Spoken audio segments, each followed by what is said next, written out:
Bismillahirrahmanirrahim. Assalamualaikum warahmatullahi wabarakatuh.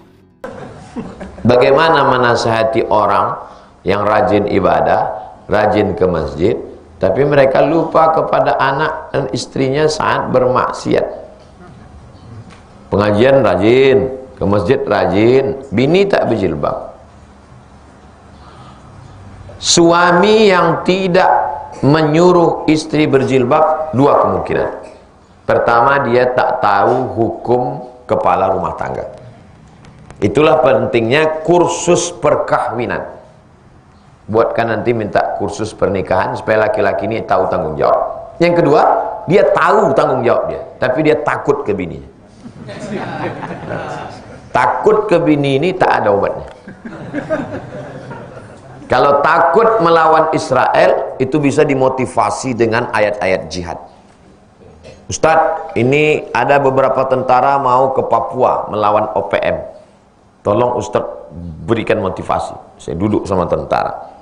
Kamu membela NKRI ini negeri berdarah-darah para syuhada mati syahid melawan Belanda. Maka kau membela ini, kalau mati kau mati syahid. Kalau kau mati syahid, kau mati sakratul maut kal qarsi, macam cubitan lembut pada kulit.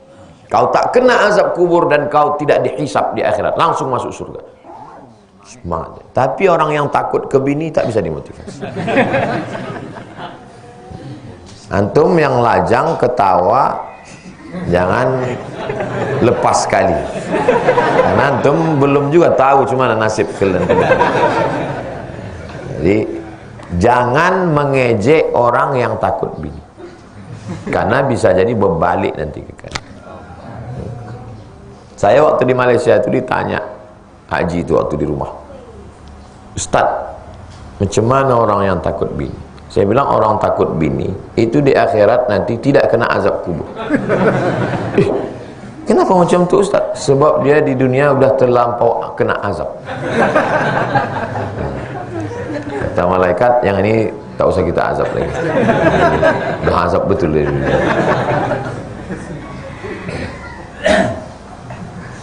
Nampak itu, jadi sebelum nikah tuh udah nampak gaya-gayanya itu nampak.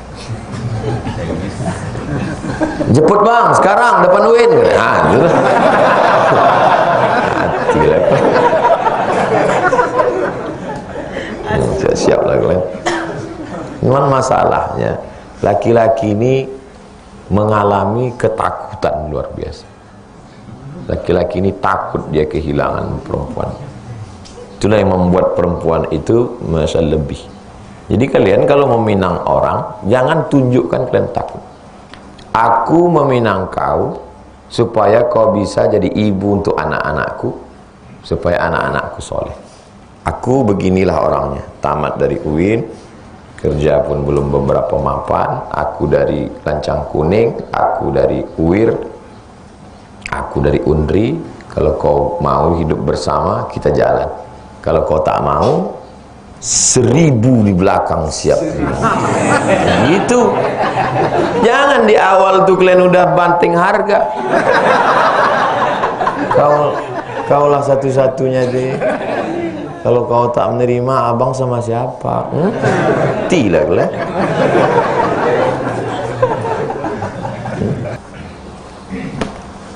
Mata pencaharian utama saya adalah BRI Link.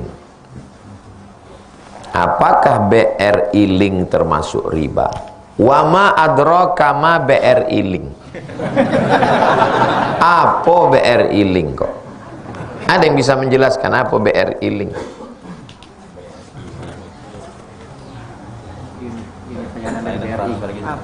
Perpanjangan tangan BRI. Perpanjangan tangan BRI itu. Sama rumah. Bank BRI membuat perpanjangan tangan, namanya BRI Link. Terus tugas BRI Link ini apa kerja dia? Kenapa dia mesti membuat satu unit jasa? Karena di kampung tuh tidak ada bank, maka dia bekerja sama dengan riba. Jadi kalau mau selamat, BRI Syariah. yang sekarang sudah bergabung dengan BSI. Saya mau hijrah Pak Ustadz, BSI link, tinggal merubah R jadi S, habis RS kan, ABCDFG HRS, terus apa? BR BSI link. Nah, itu caranya berhenti. Apakah kegiatan yang dilakukan seperti transfer? Man ra'a minkum mungkaran, siapa yang menengok kemungkaran, falyughayyirhu biyadihi, robah dengan tangan. Robah dengan tangan, robah jadi BSI link. Bukan ikut di dalam. Udah tahu kemungkaran, ikut juga di dalam. Jangan ikut di dalam. Maunya pakai BSI, tapi biasanya di daerah belum ada. BSI ikut menanggung dosanya. Hai BSI, padahal kalian gabungan dari 3 bank, Bank Mandiri, BNI, BRI. Kenapa tak kalian sebar? Jadi kalau ada orang di kampung masih berdosa, itu gara-gara kalian BSI. Jangan kalian anggap kalian udah selamat. Hati-hati kalian BSI.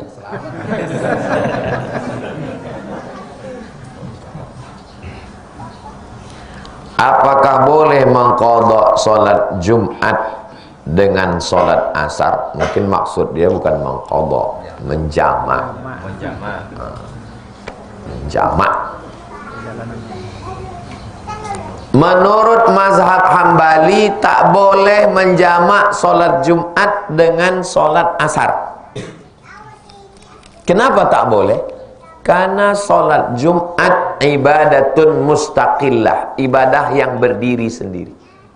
Maka tidak bisa menjamak salat Jumat dengan salat asar. Jadi habis salat Jumat, udah, nanti asarnya salat asar. Menurut mazhab Syafi'i, habis salat Jumat tuh bisa dia salat asar jamak takdim qasar dengan Jumat. Kenapa? Karena salat Jumat itu adalah pengganti salat zuhur. Kalau pengganti mana 2 rakaatnya? 2 rakaatnya itulah dia khutbah Jumat. Raka'atani fiha maqama raka'ataini minaz zuhri. 2 rakaat Jumat itu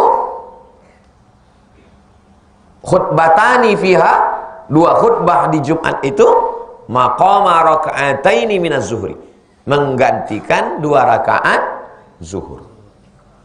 Apakah pada 2 rakaat zuhur boleh bahasa Indonesia? 2 rakaat zuhur boleh tak bahasa Indonesia? Tak boleh kan? Itulah maka 2 khutbah itu pun tak boleh bahasa Indonesia, karena dia menggantikan salat zuhur. Itu maka masjid-masjid di Rimau Panjang ini tak ada bahasa Indonesia. Inilah yang paling asli mazhab Syafi'i. Kalau mau sholat paling asli di Rimau Panjang ini lah. Maka saya kalau tidak sedang khutbah Jumat, saya sholat di sini. Kenapa? Karena khutbahnya cepat. 5 menit selesai. Ya. Saya pakai mazhab yang rukunnya 5 itu tak bercampur dengan bahasa Indonesia di khutbah kedua. Maka di khutbah kedua saya tak ada bahasa Indonesia. Alhamdulillah, wassalatu wassalamu ala Rasulillah. Asyhadu an la ilaha illallah syarikalah, wa asyhadu anna sayyidina Muhammadan abduhu wa rasuluhu la nabiyya ba'dah. Allah Ta'ala fil Qur'anil azim, ya ayyuhalladzina amanu ittaqullaha haqqa tuqatih wa la tamutunna illa antum muslimun. Allahumma fil muslimina wal muslimat. Innallaha ya'muru bil adli wal ihsan. Di khutbah kedua saya tak ada campur bahasa Indonesia. Karena khutbah itu menggantikan 2 rakaat. Kalau yang digantikan bisa dijamak, maka yang menggantikan juga bisa. Itulah dalil mazhab Syafi'i. Itu juga dalil qabliyah Jumat. Kalau yang digantikan ada qabliyahnya zuhur, maka yang menggantikan juga ada qabliyah. Jadi usulnya, dasarnya adalah apakah Jumat itu pengganti zuhur atau Jumat itu ibadah yang tersendiri. Menurut mazhab Hambali, Jumat itu ibadah tersendiri, maka tak bisa dijamak dengan asar. Sedangkan menurut mazhab Syafi'i, Jumat itu pengganti zuhur. Kalau penggantinya, kalau yang digantikan bisa dijamak dengan asar, maka yang menggantikan juga bisa. Jelas? Jadi nanti kalau ada ustaz berceramah, tak bisa itu sholat Jumat dijamak dengan asar. Berarti dia pakai mazhab Hambali. Bisa kata dia. Berarti dia pakai mazhab Syafi'i. Kalau mau jawab singkat, mudah aja. Menurut mazhab Syafi'i bisa, Hambali tak bisa. Cuma saya mau menjelaskannya detail ke antum. Artinya nanti waktu antum ditanya orang, kalau bisa jawab detail, jawab detail. Kalau tak bisa jawab pendek macam tadi. Yang pendek itu pun tak ingat, apa boleh buat? Apa benar zikir atau istighfar bisa ditolak Allah? Dalam kondisi apa ditolak zikir? Istighfar itu zikir, tasbih zikir, tahmid zikir, sholawat zikir, baca Quran zikir, sembahyang itu pun zikir. Aqimis sholata lidzikri, zikir. Nah, jadi semua itu adalah cara wasilah untuk mengingat Allah. Kapan zikir bisa tertolak? Pertama, zikir di dalam tempat najis. Asyhadu anna Muhammadar Rasulullah. Antum dalam toilet, Allahumma sholli ala sayyidina. Itu tertolak, itu tak boleh. Makanya dalam hati aja. Atau mau berwudu, ada WC di dalam. Bismillahirrahmanirrahim. Nawaitu raf'al hadas. Tak bisa, tertolak itu. Yang kedua, zikir yang dibuat-buat. Man ahdasa, siapa yang membuat-buat. Ma laisa minhu. Man ahdasa, siapa yang membuat-buat. Fi amrina, dalam masalah agama ini. Ma laisa minhu, tak ada dalilnya sama sekali. Minhu, dari agama ini. Ditengok dari aspek apapun tak ada. Quran tak ada, hadis tak ada, ijma' tak ada, qiyas tak ada. Fahuwa raddun, maka amal itu mardud, tertolak. Selama masih ada minhu, ya latif, ya latif, ya latif, ya latif, ya latif, ya latif, ya latif. Boleh apa tak boleh? Boleh. Mana dalilnya? Walillahil asmaul husna fad'uhu biha. Allah punya asmaul husna, maka panggillah dia. Di antara asmaul husna, latif, yang maha lembut. Ya latif, engkau yang maha lembut. Kau kenapa zikir kau ini dari tadi ya latif? Mau menghadap calon mertua, biar supaya lembut hati dia. Ya latif, ya latif, ya latif. Begitu sampai situ lembut aja hati dia, lunak. Hati mertua tadi. Mertua jantan lunak, mertua perempuan tidak. Itu maka banyak zikir. Kebetulan zikir-zikir ini disusun oleh Imam Al-Haddad, maka disebut dengan Ratib Al-Haddad. Kebetulan zikir-zikir ini disusun oleh Imam Al-Attas, maka disebut dengan Ratib Al-Attas. Kalau untuk melembut-lembutkan, Ratib Al-Attas. Kalau untuk menguatkan, Ratib Al-Haddad. Mau berperang, melawan musuh, Ratib Al-Haddad. Untuk lembut, Ratib Al-Attas. Isinya apa? Isinya ayat Quran, hadis Nabi, zikir, doa, disusun oleh ulama. Jangan baca Ratib Al-Haddad, jangan baca Ratib Al-Attas, jangan baca zikir sakran, bid'ah ini. Terus apa yang kami amalkan Ustadz? Baca kitab ini, baca ini, keluarkannya buku kecil. Judulnya Al-Ma'thurat, disusun oleh Syekh Al-Qahtani, cetakan Saudi Arabia. Apa beda? Yang disusun Imam Haddad bid'ah, yang disusun Imam Attas bid'ah. Kalau disusun Al-Qahtani tidak. Sama-sama disusun ulama. Jadi ulama menyusun. Apa benar sholawat tidak pernah ditolak Allah? Sholawat ada yang disampaikan Nabi dalam hadis. Lafaz sholawat yang ada dalam hadis, buka 99 tanya jawab sholat. Sholawat yang ada dalam hadis. Ada satu lagi sholawat yang dibuat ulama. Allahumma salli ala sayyidina Muhammad wa ala ali sayyidina Muhammad tibbil qulubi wa dawaiha. Itu dibuat ulama. Salatan tunjina biha min jami'il ahwali wal afat. Ulama. Tanfariju bihil kurab wa tuqda bihil hawaij. Yang dibuat oleh ulama. Tak boleh membuat-buat selawat. Siapa yang buat-buat selawat ini masuk neraka, pelaku bid'ah. Imam Syafi'i membuat selawat. Kullama zakarahu zakirun wa ghafala an zikrikal ghafilun. Itu selawat yang dibuat Imam Syafi'i dalam kitab Ar-Risalah, kitab usul fikih.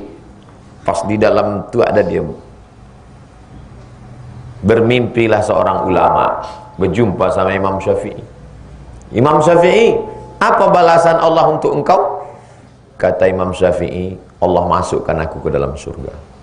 Istanaku terbuat dari emas, lantainya permata, kubahnya, dan aku diiringi oleh para malaikat. Apa amal engkau? Karena aku menulis salawat. Kullama zakaraka dzakirun wa ghafala an zikrikal ghafilun. Itulah yang selalu dibaca waktu malam Jumat habis. Kullama zakaraka dzakirun wa ghafala an zikrikal ghafilun.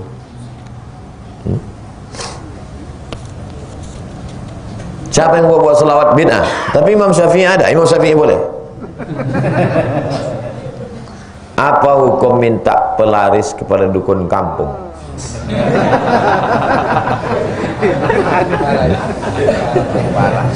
Yang dukun itu membaca ayat. Wa may yattaqillaha yaj'al lahu makhraja wa yarzuqhu min haitsu la yahtasib wa may yatawakkal 'alallahi fa huwa hasbuh innallaha balighu amrih qad ja'alallahu likulli syai'in qadara. Selalu disebut dengan ayat 1000 dinar. 1 dinar 4,25 gram emas. Sekarang lebih kurang 5 juta.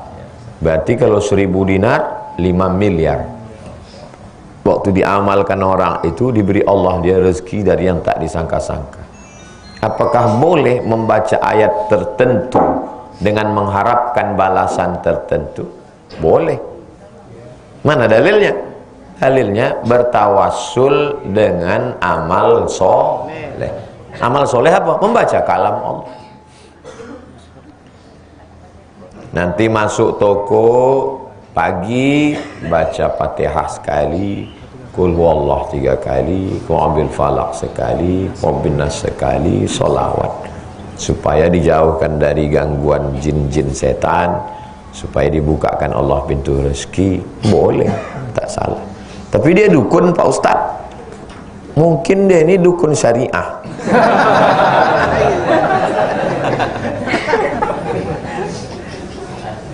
Tidak semua dukun ini jahat, namanya aja dukun.